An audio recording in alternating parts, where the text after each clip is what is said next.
On tonight's Gwinnett Prep Rally, it was a week for favorites to flex their muscle around the county. Robert Nkemdiche's return fired up Grayson as they pitched their third straight shutout against South Gwinnett. Parkview's defense continued its strong play on the season as the Panthers hosted Devontae James and the Shiloh Generals. We go across the county to recap all the action from this past weekend. Plus, we sit down with Archer cornerback and Cal commit Trey to discuss his future on the West Coast and much more on this edition of GPR, and it starts right now. For 20 years, there's only been one home for high school sports, Gwinnett Prep Rally. Hello and welcome to Gwinnett Prep Rally, now in our 20th season of covering high school athletics in Gwinnett County. And you can catch the show right here on GCPS-TV for all the football, basketball, soccer, and baseball action from Class 6A all the way down to Single A. I'm Todd Klein alongside Will Hammock from the Gwinnett Daily Post. And Will, we still have a few weeks left in the regular season with 5 teams battling to grab one of the 4 playoff spots in Region 8 as well as Region 7. Yeah, it's going to be interesting down the stretch. I think the region titles are kind of clear-cut there in that 7 and 8, where with Parkview and Norcross both playing well, having strong seasons so far. But behind there, it's really a logjam, not only to make the playoffs, but mainly for seeding. It's going to be really jumbled around here these past few weeks, so it's going to be fun to watch. Well, South Gwinnett came into their Friday night showdown with an unbeaten region record and a shot at the region title, but the defending state champs would make the Comets' visit to Grayson one to forget. GPR's Nathan Shutter has more. Grayson playing host to South Gwinnett in an important Region 8 clash. Comets threatening on their opening drive. Jordan Ramey with the throw, but it's picked off by Calvin Mapp at the 1-yard line. Both defenses were lights out in the first half. Grayson looking to pass, but David McTeer is going to be dropped by Deontay Davis for the sack. Grayson would have the first big play via special teams late in the first half. Ryan Carter fields the punt around midfield. He breaks a couple tackles before getting free downfield. Anthony Beck will make the touchdown-saving tackle for South Gwinnett, but Carter gets down inside the 5-yard line. The Rams will capitalize. The give is to Robert Nkemdiche, and he takes it straight up the gut for a touchdown. Grayson leads 7-0 at the break. Second half, and the Grayson defense was doing their part. Ramey with little time to pass before being brought down by Marquise Motley for the sack. The Ram offense would come alive in the third quarter. Nkemdiche takes it left, shedding would-be tacklers all the way for 6 to put Grayson up 14-0. Later in the quarter, the handoff goes to David Fennell. He bounces it outside for a huge gain before getting knocked out of bounds inside the 5-yard line. You know what time it is. It's Nkemdiche time. He lowers the boom for another touchdown. Grayson seizing the momentum to go up 21-0, and they weren't done. First and goal again. Who you gonna call? Yep, it's number 1, taking it in for the 4th time on the night as Grayson explodes in the second half to run away with a 41-0 win over South Gwinnett.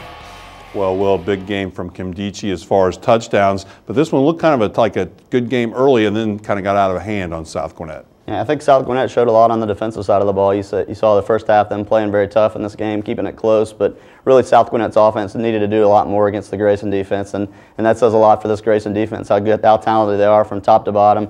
Pretty much every position on that defense, they're very talented. Coach Andrews does a good job with that unit over there, so they really took it to what's a very good South Gwinnett offense. And then we've talked about, Will, that you've said that you think Grayson obviously is a state championship contender. How do you rank then South Gwinnett? Obviously that was a tough go against their defense, but how do you think this South Gwinnett offense will fare against maybe more human type of defenses? I think they'll do very well. I mean, they're not going to face a better defense than what they saw in this one, and I think there are a lot of weapons on that offense. They've got some very tough games left on the schedule. Got Brookwoods coming up. It's going to be very tough for them. So South's got a lot of work to do, but that offense is going to be fine, and I think that improved defense is going to help them as they push towards the playoffs. Well, back to the highlights, and the Parkview Panthers had a chance to grab sole possession of first place in Region 8 with the win on Friday night. They would have to get by a re-energized Shiloh program that would love to play spoiler. GPR's Matt Pelkey has all the action from the big orange jungle. Region 8 leader Parkview played host to Shiloh Friday, and it was a dominant showing by the hometown Panthers. First drive of the game. Running back Justis Rosser takes the snap, darts up the middle, cuts it outside, and he's going to go.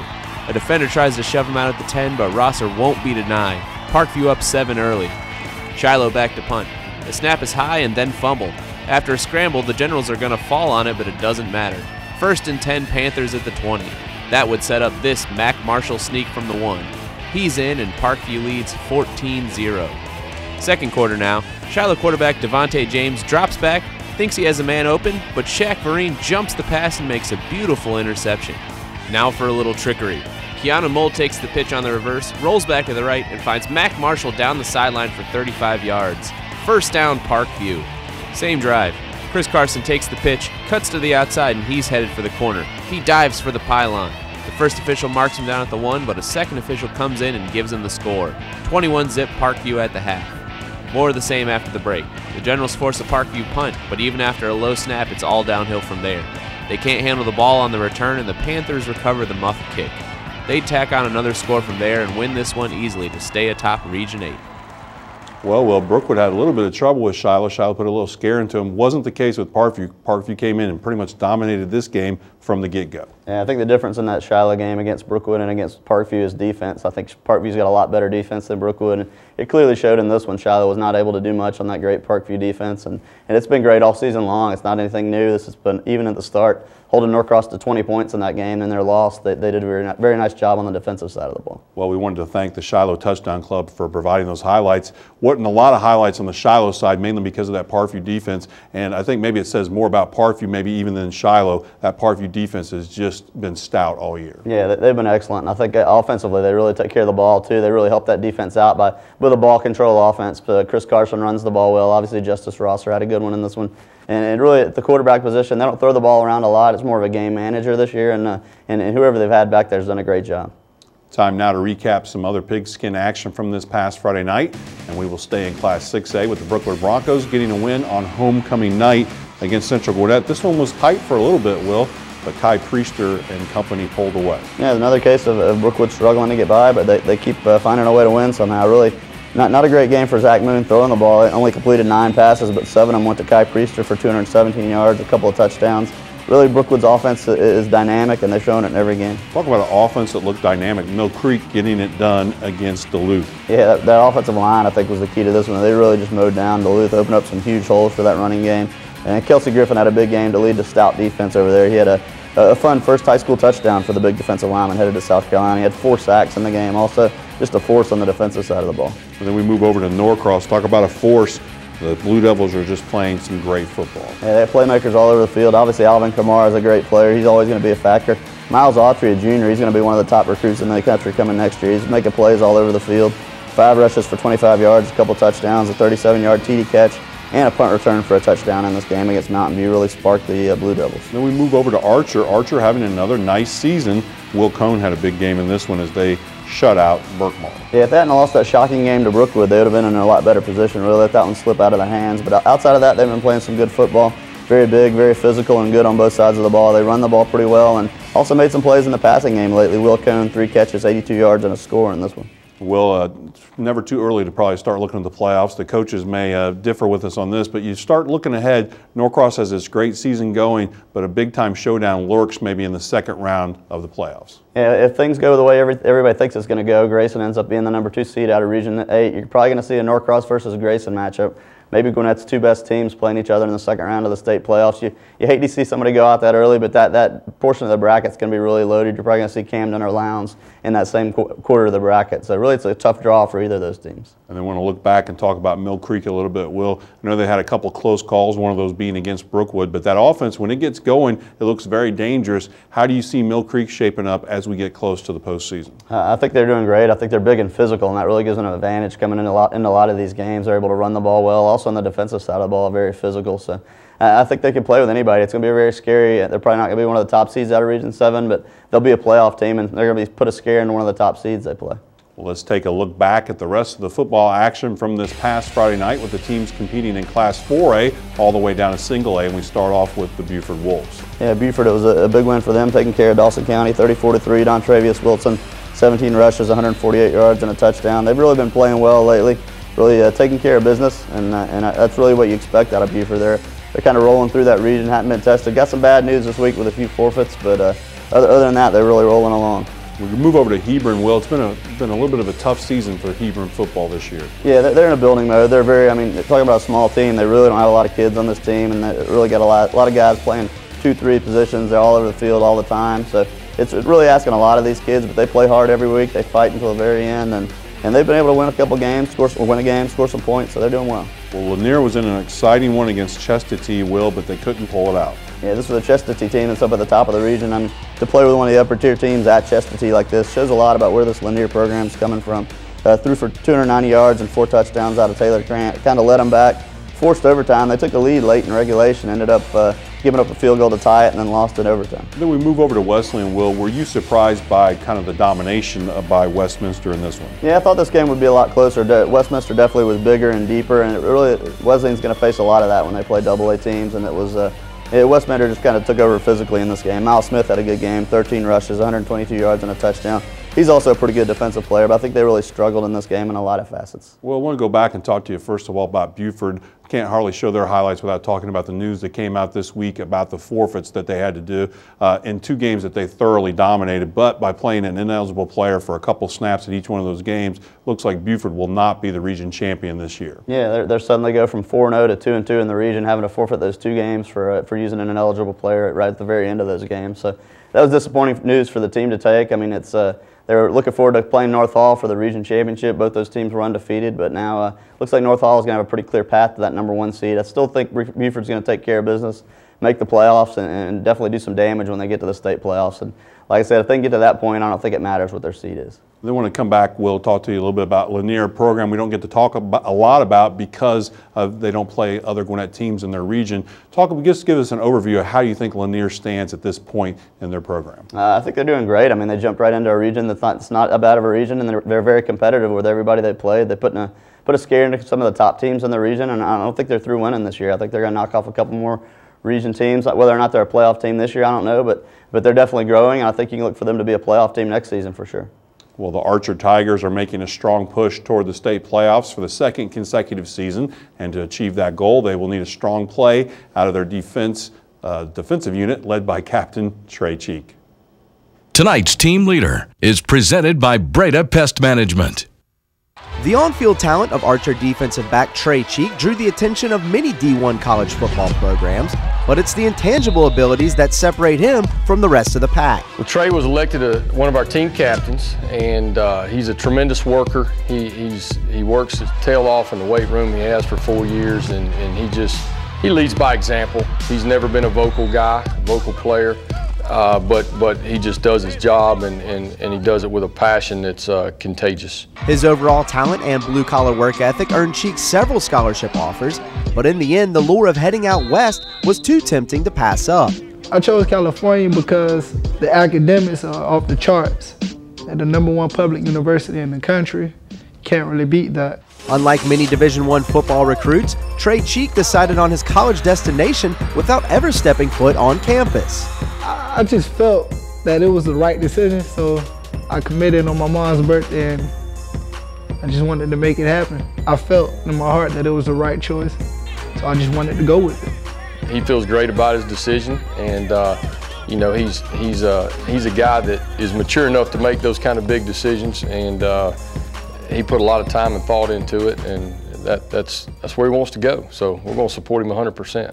Since his commitment to Cal, Cheek has made the long journey from Lawrenceville to Berkeley. The visit more than lived up to expectations, and he looks to make an immediate impact next fall. Oh man, it was better than I thought. I mean, the stadium was nice. You know, they just now finished building a new stadium, so it's huge now. It's very nice. Probably the best one I've seen so far. And the people, like on the campus, the students, they're cool, they're nice. Everybody's just laid back. I enjoyed it a lot there. I think he'll be very productive. He's got some natural skills, natural cover skills that are hard to teach. He works very hard at it. As with every young freshman when they get to a college program, there's an adjustment period, but I think that he's mentally tough enough and that he'll do a great job. Well, a lot of good athletes on that Archer defense. How do you kind of sum up Mr. Cheek here? He's a very athletic kid. He runs well. I think that's what you need out of a cornerback. You want him to get after like that. I think he made a great decision. I mean, you get a program like California offering him. That's a great school, a great football program. He definitely is going to a great place, and I hope he makes an impact out there for him. Time now for Will's World. We put 60 seconds on the clock. We get in the mind of our very own Will Hammock. Will, what do you have for us this week? Now we're sticking with the Archer theme for a moment. Sean Fowler's kind of been carrying the load for Archer. Ernest Alexander, the big, powerful running back they have. They were splitting time a lot early in the season. Ernest was hurt for a while. He's now working his way back in the lineup, but Sean Fowler definitely did a great job in the interim, kind of taking over the go-to back position. Put up some big games. I think that 1-2 punch with both of them back is going to lead Archer into the playoffs. Second thing we want to talk about, a little bit of Meadow Creek football. It's definitely been a rough go for Meadow Creek. They broke their own county record losing streak. It's been a long time for those kids. I mean, the kids that are in the program have never won a varsity football game. It's kind of sad to think about. I really think they need to look at a non-region football schedule just to help these kids out. There's certainly football teams out there that they can beat. It's not going to be in Region 8 or Region 7 varsity teams, however. And going back to Norcross, Joseph Wilbur is going to be the key to their playoff success. We talked last week about David McTier's effectiveness and what he needs to do for Grayson. I think the same thing can be said for Joseph Wilbur. He's a good athlete, got great legs, runs the ball well. But the thing with him, he's going to have to throw the ball in the playoffs, and he's going to have to make plays, be smart, not make mistakes. And he's going to be the key because he's got a lot of talent around him in that Norcross program. Yeah, Will, funny that you mentioned McTier because we talked about it earlier in the show. Could very easily be Norcross against that Grayson team in the second round. We know how good that Grayson defense is, and really, I don't think you're going to beat them if you're one-dimensional. Yeah, exactly. I think the same can be said in that matchup. Like you said, it's going to be tough for either of those teams to move the ball without having some plays in the passing game. I think Norcross maybe has a little bit of an edge at the receiver position, so that might be the difference in that game, but it's going to be fun to watch. Time now to focus on standout performances, so let's move on to this week's Building Blocks, presented by Britt's Home Furnishing. And first up is Robert Nkemdiche from Grayson. He had some pretty impressive touchdown runs. Didn't run for a lot of yards, but when they go to him in short yardage, he's kind of a go-to guy. Had a lot of touchdowns in this game, really kind of turned the tide. He was on fire there in the second half with those short yardage runs. Had this one right here where he trucks a guy, just really fun to watch. He's a guy that's, it's crazy to see a guy 280, 290 pounds running like he does. You can see why he's such a highly touted prospect. We move over to Mill Creek, and Jacorey Lewis has just had a magnificent season, Will. None better than this game that he had against Duluth. Yeah, just a great game. He had a school record for rushing total, scored 6 touchdowns on this one. Really had a benefit of what, like we talked about earlier, such a great offensive line over there at Mill Creek. They took care of business, opened gaping holes for Jacorey, and he definitely took advantage of it with a huge game, broke his own school records for yards and touchdowns. We talk a lot about Chris Carson over at Parkview, but I tell you what, Justis Rosser doing a nice job. He went for over 100 yards in this game, including this nice long touchdown run against Shiloh. Yeah, we know Chris Carson's one of the better backs around, and he's a guy that's going to be a Division I player, but Justis Rosser really showed us a lot in this one. 109 yards and a touchdown. He could be a playmaker too. He's giving them a really nice 1-2 punch at the running back position. Also, I think he's a guy that's a good defensive player. All those were great performances, Will. Who else played well last week that we should mention? I think Collins Hill's offense really got back on track last week. Brett Sheehan was nearly perfect at cornerback, and both Julian Williams and Justin Wyatt had great games at receiver, so all three of those guys had big weeks. Well, for the past 20 years, Gwinnett Prep Rally has been the county's #1 place for high school sports, and every week we will be sitting down with the show's creator, Jeff Batten, to take a look back at the show's great history. What's this one? People in Gwinnett County don't know, but there was a Cobb Prep Rally in 1994 and 1995, and we had a North Fulton Prep Rally going in 1996, and then we had an Atlanta Prep Rally show on the old Media One Channel 33 that went for about 3 or 4 years. But at the end of the day, only Gwinnett Prep Rally still survives, and the reason is that the Gwinnett County football is basically what I used to call the SEC of Atlanta area football. Cobb County was your ACC. I mean, you had a couple of good programs. You had your Waltons and you had your Mariettas and you had your McEacherns, and they were, you know, the good teams. But really at the bottom of the stack, you had your Wakes and your Dukes and your people like that. In Gwinnett County, it was never like that, except for 1 or 2 schools that have never really had any success. There's always been an extremely strong showing for just about every school in the big regions 7 and 8. Now, of course, when you're talking about football, you got to talk about Brookwood and Parkview. Brookwood, without Brookwood, I don't know that we would have ever made it because they were the dominant school at the time. They were the ones who had kind of reached the same level that Clark Central reached back in the late 80s, and were just getting to the point where they were going to surpass Clark Central in a little while. So it was Brookwood that was really the biggest draw that we had in the early days, but Parkview was right there. I always think of Cecil Flo as sort of being my counterpart because he's been doing this head coaching as long as we've been doing Gwinnett Prep Rally. He had a good season his first year in '93. He got beat in the second round, and then '94, '95, '96, he had great years. And then, of course, we all know what happened '97, and then 2000, 2001, 2002, and even some success after that. So it was Brookwood and Parkview that really was the brunt of what we did early on. It's not that we disregarded the other teams, but really as they went, we went too, because a lot of our advertisers were their advertisers too, and we just needed Brookwood and Parkview to do well. Now you flash forward 10 more years and you've got your Norcrosses and your North Gwinnett's and of course Buford. You know, Buford was nothing when we started out. I mean, Buford was an average team. Better than average, but just slightly better than average in 1993-94. And now look at them, they're the premier program arguably in the entire state over the last 10 years. But it's been Gwinnett County football the whole way. If we failed, it would be because we couldn't get advertising, period. But we would never fail because people were not interested in Gwinnett County football. Now, if I'd been a guy looking for work in Powder Springs in 1992, this would be a different story. But the fact that I was in Gwinnett, could see that Gwinnett was going to be the engine that drove Metro Atlanta football, that was really the great stroke of luck. Well, Jeff talks about the kind of the success of Gwinnett County football, and I think what strikes me, and I hope it does you as well, is it's not just top heavy. We've had some really dominant teams win titles, but we've had multiple teams win titles, and really just the depth of Gwinnett County football that I think Jeff alluded to that makes Gwinnett County such a tough place to play. I think so too. I mean, we talk about it every year, how tough it is just to get into the playoffs. If you can somehow survive the Region 7 and Region 8 schedule and 5A and 6A, if you can somehow find your way into the playoffs, you feel like you had a chance to make a pretty good run, beat a couple of teams in the state playoffs. But because after you play through a tough regular season schedule in Gwinnett, you kind of feel like you're battle tested and you're ready for those state playoff games. Time now for Will to peek into his crystal ball and give us some predictions on the key matchups on the gridiron this week. It's brought to you by Tommy Lee Carpets. We call it Beat the Post. We give you a chance to do exactly that. We'll start off Lovett at Wesleyan. Yeah, Wesleyan's got a lot to clean up after this past week's game. I think Lovett's a little bit better at this point. I'm going to go with the Lions. When it comes to playoffs, this is a really interesting one as teams jockey for position. South Gwinnett and Archer. Yeah, I think this is going to be great. South Gwinnett really needs to bounce back in this one. I think they're going to find another big physical team waiting for them in Archer. I think what Archer can do on both sides of the ball is a little bit better than South at this point, so I'm going to go with the Tigers. Well, last week Central Gwinnett gave Brookwood a little bit of a run for their money for just a little bit. Can they penetrate that good Parkview defense? I don't think so. It's going to be tough to move the ball against Parkview. Parkview's really got it rolling right now, like the Panthers.